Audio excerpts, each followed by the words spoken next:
Hello, welcome to the Metaphysical Journey. My name is Michael, and this is your reading for February the 5th, 2025.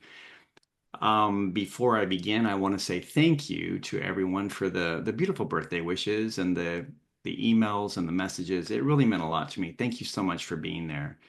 Um, when I started this series, my goal was to do this for 2 weeks, and I think I have after this one like three more left, and then I'll end this reading of the day series.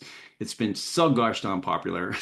I'll end this and then I will move on to something else. But it's been a great exercise for me, and I have enjoyed it. And I've also received a lot from every single message that's come through. So it's been a great run and a great project. So I appreciate you for being there with me.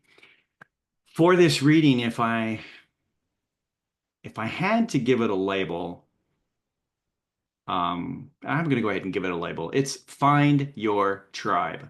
That's what this message is about based on the cards that I've pulled. To set the tone for this, I'm pulling an oracle card from the Fortune Oracle by Sharina Starr. And the card that came up is Beware. Be careful who you trust at this time. This camera, I'm sorry, but it's be careful who you trust at this time.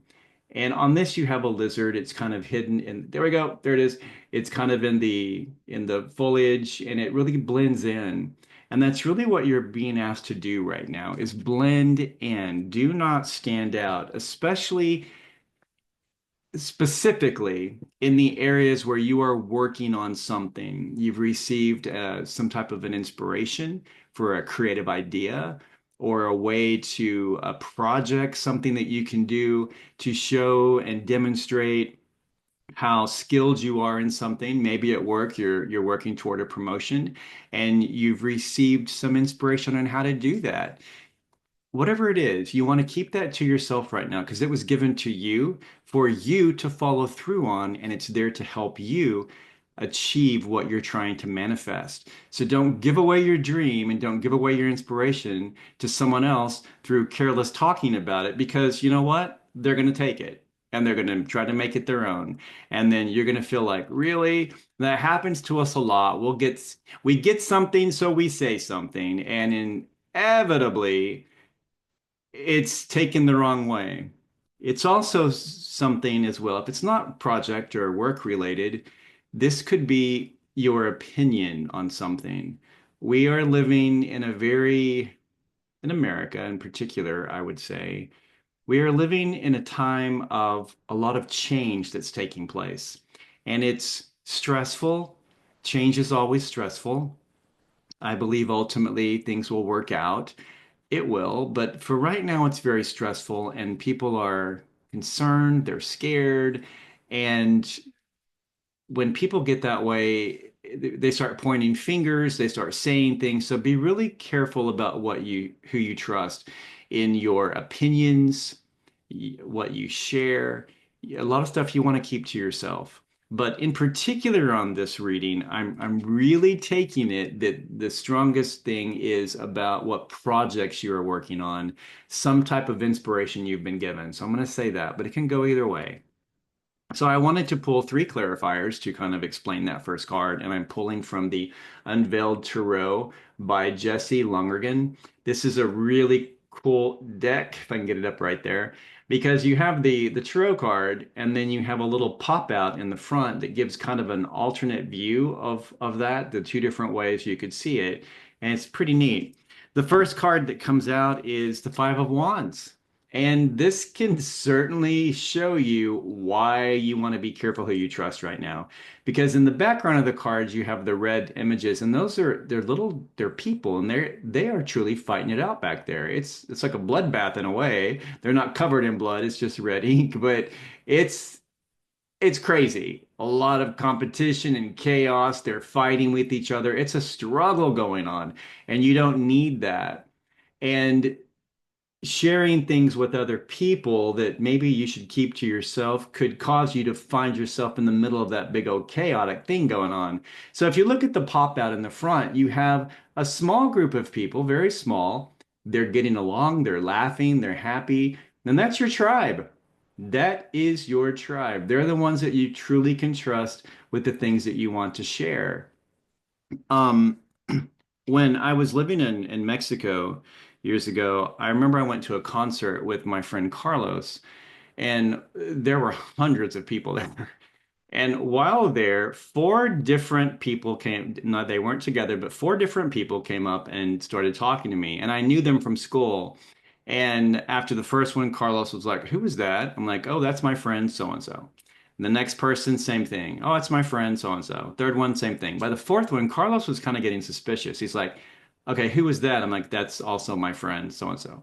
He says, and this was taking place in Spanish, and he said, "You keep saying they're your friend." He said, "What's their last name?" I'm like, I have no idea."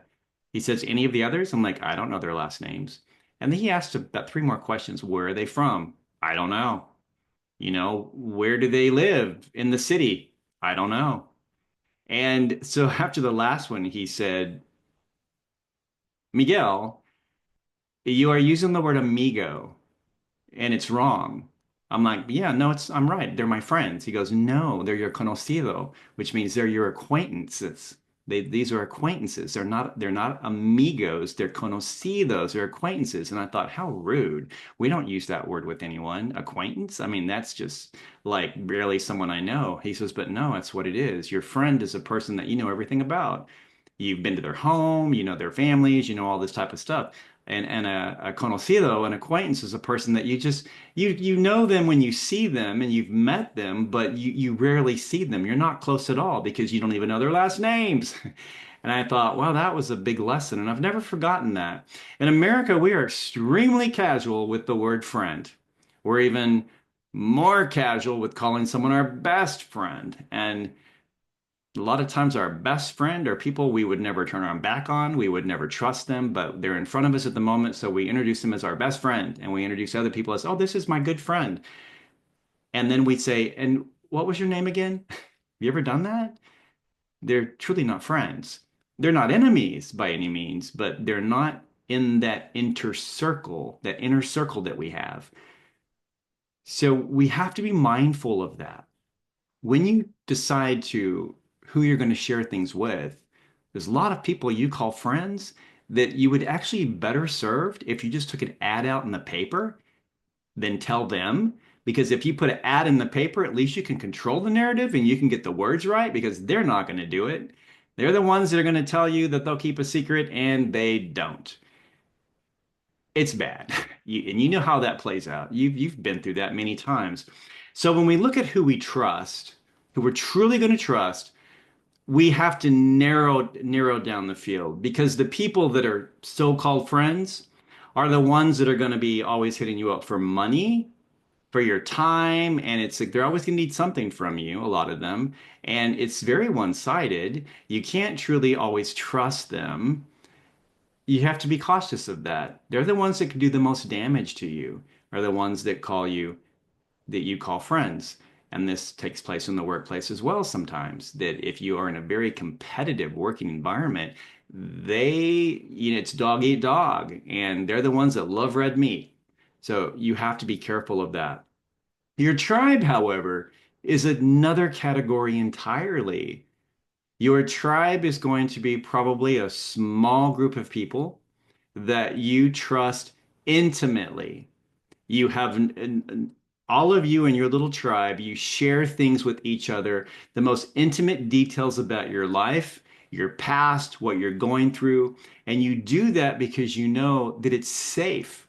They're not going to say anything to anyone. I mean, I do realize that, the more you share with them and the more they share with you, you do have kind of a standoff. It's like, well, I'm not going to tell if you're not going to tell. What happens in Vegas stays in Vegas, so to speak. But the tribe, it's a totally different group of people. It's important that you find who that is because they're the ones you can trust. How do you know your tribe from not your tribe? I'll give you some examples. When you have some type of a setback or a failure, you would call a failure, or you have some type of a defeat, your tribe will be there to say, "Don't give up. You did a great job. So what that that happened? Big deal. It's just one thing, but you can do this. Don't let that stop you. We're here for you. We're going to help you. At least now you know that that didn't work, but you have so many different options, and that one you've ruled out. Let's move on with something new. Keep moving forward.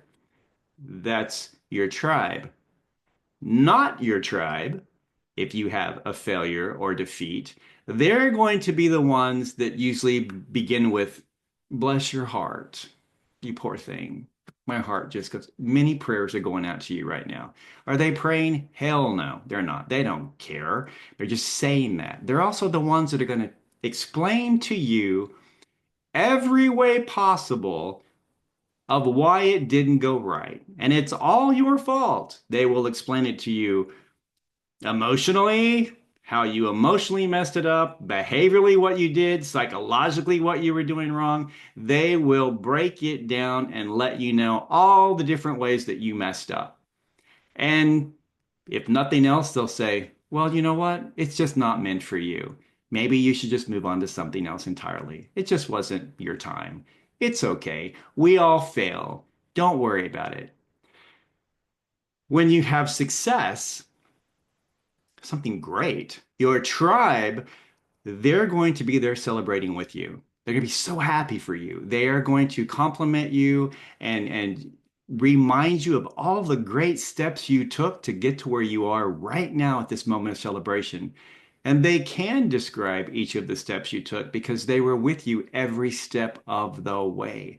You are celebrating together, and they're so happy for you, and they're sincere. Not your tribe, if you have success, they're not happy. They're not going to like it. And you'll be able to feel it, even though on their face they may try to hide it. They're not happy when you succeed and they don't. They'll say things like, well, you got lucky. It's a one-off. Hope you can sustain it. Wow, the higher you go, the further you fall. That's not your tribe. They're not there for your benefit. They're actually not happy. And they're probably at home making voodoo dolls of you right now. So really identify who your tribe is and stick with them. Love and nurture and support them the way that they are doing the same for you. It's definitely a reciprocal cycle of energy going in and out with your tribe. The people that are not your tribe and the people that are just kind of casual friends or acquaintances, I'm going to rule that out because acquaintances, you don't see them hardly. They're not in your area that much. But the ones that you call friends that you're kind of keeping around, be cautious with that and really pay attention to how the energy flow is going. Are you mainly giving to them and are they giving back to you? Or are you giving great things to them and they're giving back crap to you? That's not the reciprocal cycle that you want. So really pay attention to that. So the last card is the King of Pentacles. This is anytime we have success in something, the King of Pentacles is there. This is a great energy. It's a great card because the King of Pentacles is one that makes good decisions. And they're focused on the money. The Queen of Pentacles probably is calling the shots. The King of Pentacles may be the head of the house, but the Queen of Pentacles is the neck, and she can turn the head any way she wants. And that's kind of a line from My Big Fat Greek Wedding, but it's very true. So the King of Pentacles is one that is a leader.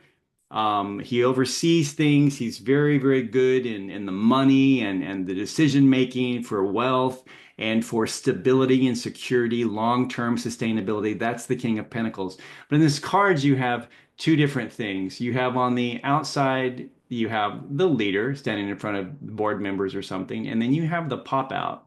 Now, this is something to watch out for. And on the pop out, the King of Pentacles is standing in front of he's gambling. He's taking a risk. He's gambling what he's gotten. And you don't want to do that with your success. And with the people that are not for you, they are going to encourage you to blow it. And on them, when you have a success in something, they are going to come out of the woodwork and say, hey, I'm your friend. Remember me? Can I borrow 50 bucks? Can I borrow 500 bucks? Can I just, they're gonna try to sponge off of your success. Cut them out. You do not need that. Your tribe are the ones that are going to be, again, celebrating with you, but they're also the ones that have been with you the whole way. And they're going to encourage you to be responsible. Don't be frivolous. You've worked so hard to get to where you are. Now's the time that we all have to work together for you to sustain that. We want to keep you in that position because we support you. So be wise, be mindful. And I do end with this card because in all things that we do, we have to be careful with how it goes to our head. If you have a success at work and you become a supervisor, and I've seen this many times, a person becomes a supervisor and they turn into some type of a tyrant, like Genghis Khan, and suddenly they have their own sense of manifest destiny and they make life miserable for everyone around them, and they never miss an opportunity to remind everyone around them who they are and what role they're in. Never be like that. Always be humble with your success and share that with the people that matter most to you. And that's going to be your tribe. Now, if you're a parent, of course, you have children and you share that with them too. But I hope you know what I'm talking about.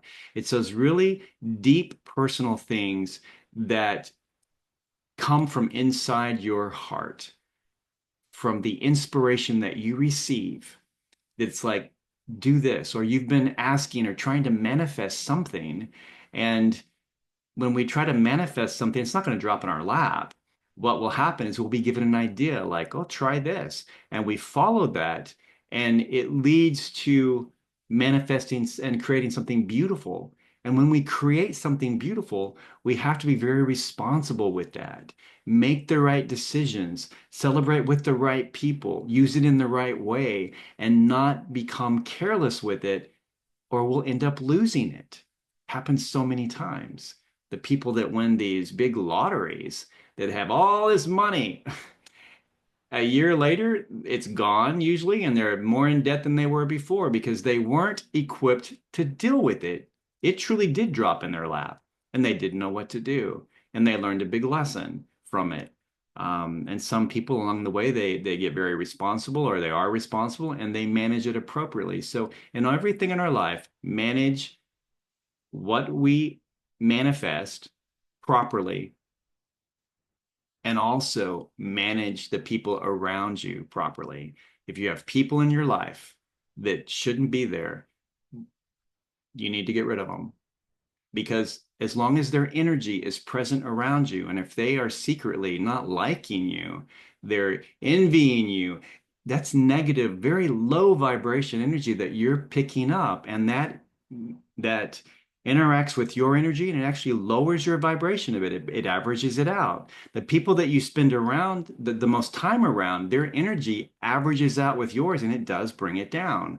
So you want to try to keep that as clear as possible so that you can focus on what you receive, sharing that with the people you care about the most, that you're closest with, so that together, collectively, you all have a higher energy and all of you will benefit from that. So that's the message for today. Thank you for following me on the metaphysical journey, and have a good day. Bye.